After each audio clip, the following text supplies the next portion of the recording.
Parliament సాక్షిగా హిందుత్వంపై విషం కక్కిన రాహుల్ గాంధీ హిందూ సమాజానికి బేషరతుగా క్షమాపణ చెప్పాలి.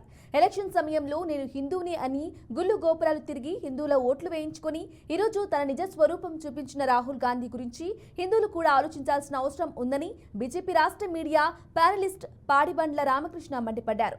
ఓటు బ్యాంకు కోసం హిందువుల మీద నీచమైన వ్యాఖ్యలు చేసిన రాహుల్ గాంధీ నిజంగా బాబరు వారసుడని నిరూపించుకున్నారన్నారు. హిందువులు ఇప్పటికైనా కాంగ్రెస్ నిజ స్వరూపాన్ని తెలుసుకోవాలని అన్నారు.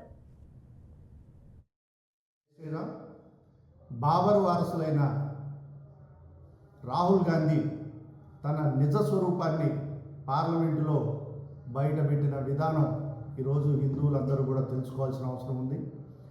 ఆయన పార్లమెంటు సాక్షిగా చాలా పెద్ద ఆరోపణలు ఈరోజు హిందూ సమాజాన్ని మీద చేయటం నిజంగా ఖండించదగ్గ విషయం. రాహుల్ గాంధీ హిందువులందరూ హింసావాదులు, హిందువులందరూ అబద్ధాలు చెప్తారు, హిందువులందరూ వ్యతిరేక ధోరణితో ఉంటారు అని ఏదైతే పెద్ద ఆరోపణలు చేశారో ఇది నిజంగా మనందరం కూడా ఆలోచించాల్సిన విషయం. ఎందుకంటే రాహుల్ గాంధీ ఓటు బ్యాంకు రాజకీయాల కోసం కాంగ్రెస్ ఎంత దూరమైనా వెళ్తుంది అనే దానికి ఇంతకంటే పెద్ద నిదర్శనం అక్కర్లేదు. వాళ్ళ తాతగారు, వాళ్ళ అమ్మమ్మ, వాళ్ళ నాయనమ్మ వాళ్ళ ధోరణిలోనే ఈయన కూడా కేవలం ముస్లింలని ఓటు బ్యాంకు ద్వారా దగ్గరికి చేసుకోవడం కోసం హిందువుల మీద విషం చిమ్మటం. అదేవిధంగా ఎలక్షన్ సమయంలో వచ్చేసరికి మేము బృహస్పతి వారసులు, మేము జంధ్యం వేసుకుంటాం, మేము గుళ్ళకు వస్తాం, మేము బ్రాహ్మణులు, ఈ విధంగా చెప్పుకుంటూ అనేక శివాలయాల్లో తిరిగి ఓటు బ్యాంకు రాజకీయాలు చేసి ఒక్కసారి గెలవగానే వాళ్ళ నిజ స్వరూపాన్ని ఏ విధంగా బయట పెడతా ఉన్నారో కూడా మనందరం కూడా గమనించాలి.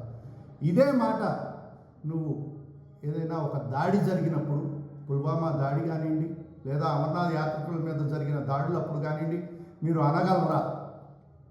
ఎవరైతే దాడి చేశారో వాళ్ళు ముస్లిమ్సు, ఈ ముస్లిమ్సు హింసను ప్రేరేపిస్తారు, ఈ ముస్లింల వల్ల హింస జరుగుతుంది అనే మాట అనగలిగే ధైర్యం, దమ్ము వీళ్ళకు ఉన్నాయా? వీళ్ళు హిందువులంటే ఎందుకింత చులకన భావన? అంటే హిందువులు ఓటు బ్యాంకు కాదు, హిందువుల్ని ఎలాగైనా మాయ చేయొచ్చు, హిందువుల ఓట్లు మనం ఎలాగైనా కొల్లగొట్టచ్చు, ఆ సమయాల్లో మనం నటిస్తే సరిపోద్ది అని అనుకుంటా ఈ రోజున వాళ్ళ సొంత